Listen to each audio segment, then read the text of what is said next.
Hey there, welcome to the video. Today we're going to talk about the topic that's on everyone's mind, and that is when the crash is coming, right? Because no matter what you read or what you listen to, TV or otherwise, the crash is coming at some point. It's guaranteed. We'll never make money in the next decade. It's going to be horrific.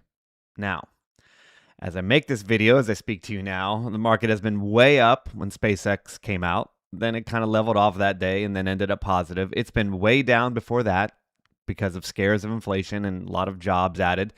That's a good thing that turns into a bad thing. There's been a ceasefire in U.S. Iran that's caused it to go way up. It's been all over the place.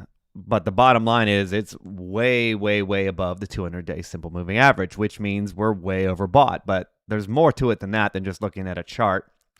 As we've talked about before, as I've talked about, in 2024, there are articles in Business Insider saying, here are the indicators that have historically told us that it's going to crash, and they're way overbought. They're at levels we haven't seen since 2000 in the dot-com crash.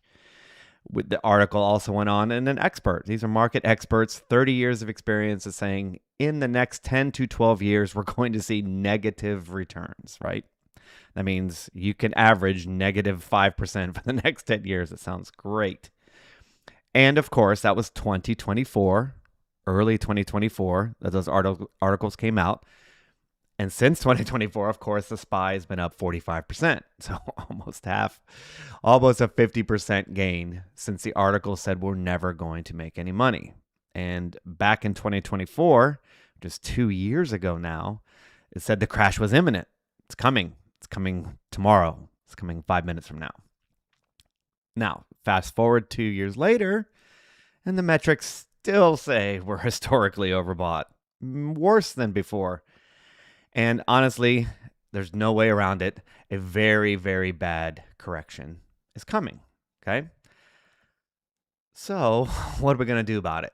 I mean, what do we do about it? We see all these articles and it's very compelling, and there's no denying the metrics that they're using based on valuations and so forth. What can we do? Well, you can buy puts if you want. What's the problem with puts? Well, they're great and use them, and they're great. But you buy them like insurance, and if it doesn't crash, money's gone. Okay, it's just gone, just like insurance. You pay your premiums every month, and if you don't have a problem, a hurricane, a car crash, whatever, then you pay those premiums and that's it. It's just gone. Okay. I just don't love that. I don't know how you feel. It's great having insurance, but the market goes up 75% of the time, right? So that's wasted money 75% of the time. Well, you could say it's not wasted because it pays back. I get it, and it's fine.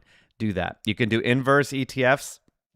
I've tried for years to love inverse ETFs, stuff that goes up when the market goes down. Hate it. Just hate them. Why?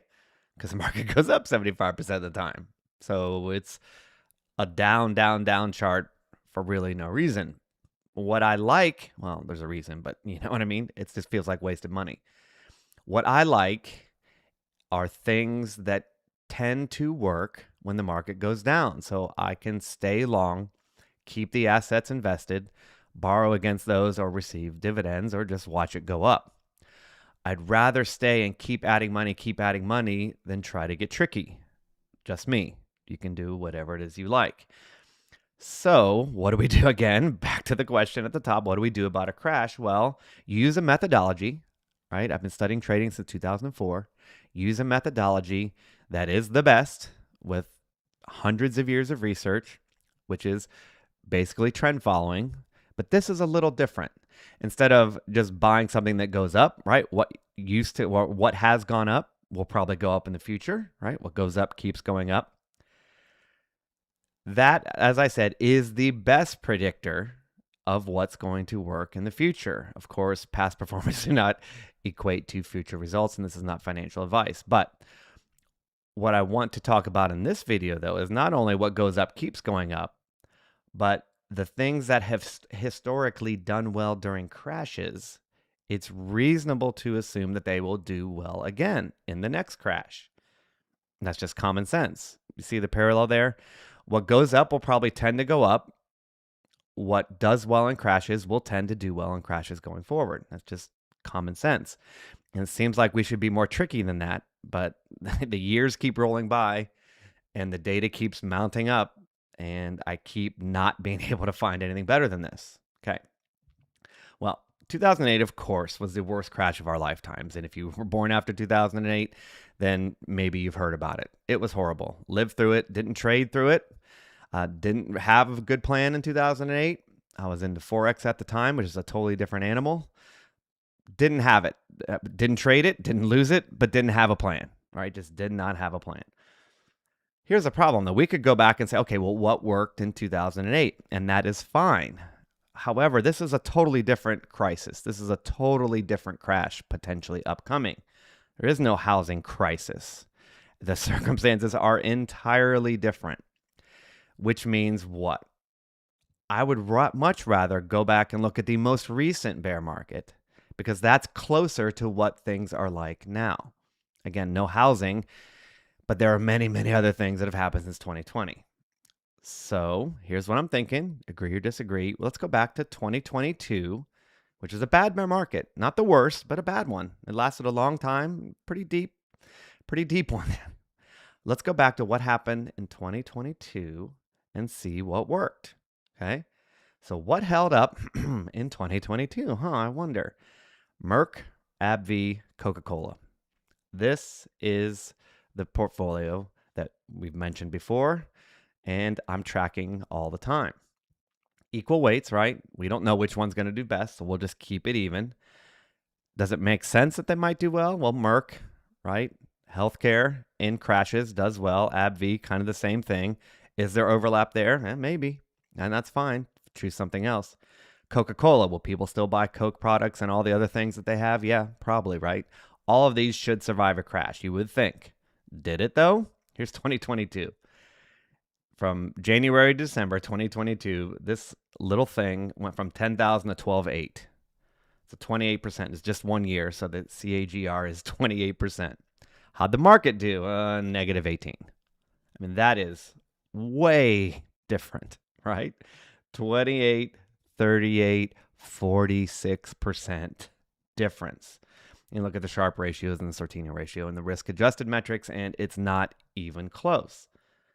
In the last crash, the last bear market, this particular portfolio, did awesome. What do we think of that? Well, that's not enough. Let's go back.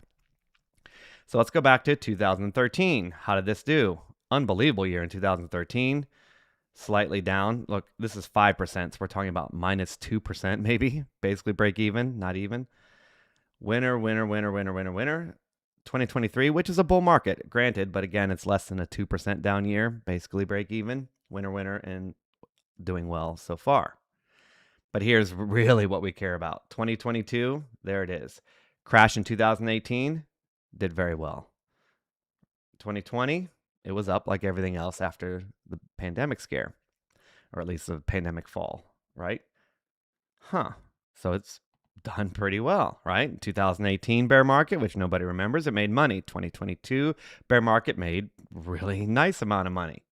Now, again, it was barely down, but it was basically break even. And isn't that a small price to pay for crash performance? It's up to you. But to know it did so well or could potentially do well in a crash, is it okay if it goes break even when the market's up? Now, just to make it apples to apples, let's go overall. This is 2013 to 2026. And they're pretty much dead even, right? If you go to Sortino, which is what I like, risk adjusted, it's actually better than the market. Now, of course, worst year, minus 1.74%. Worst year, minus 18% if you're an index funder. So which would you prefer? Max drawdown 15? Reasonable, right? People can usually stomach that, maybe. Down 23, almost 24%. That's not great, right? People did not love that. So those are way better numbers. And best year, still great. The best year was still better. Interesting, right? And here's one other thing to think about when you choose companies like this, right? People flock to dividends when things get scary because they want to get paid even as the market tanks.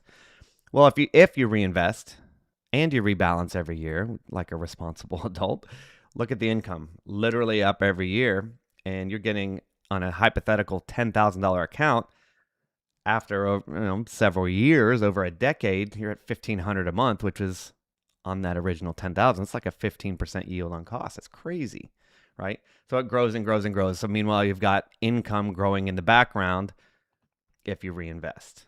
Okay. So if you're waiting for doomsday, you could add these, right? Just take what you're doing, add them in equal allotments, whatever. Or if you're a trader, get out of what you have, and just put these in. Make this your portfolio. This is not a recommendation. This is not financial advice.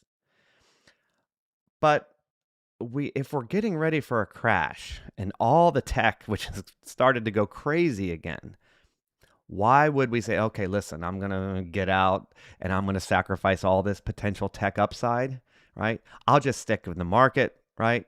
I'll just go with SPY. I'll go with my index fund because I don't want to lose performance right now. Well, 2026, this is the portfolio, 11.4. And as of making this video today, the SPY was 9.08. Now, tech has done slightly better, but this thing has not sacrificed performance in the short term, which is crazy, right? It is doing better than the market in 2026. Bottom line. So the portfolio has beaten the market, as you just saw. And this is during all the tech and the SpaceX and all the stuff that has happened, the data centers and so forth, all the AI. This simple little portfolio has still beaten the market. And of course, as you saw, it's handled the recent bear markets historically, right? We only have data that goes back to 2013 because of AbbVie. And you got it for free on this channel, right? Which is just a wonderful perk, right? So if you're worried about a crash, there you go. There is something to consider, right? If you want more portfolios like this, I have a recession-proof portfolio that has no losing years and since 2015.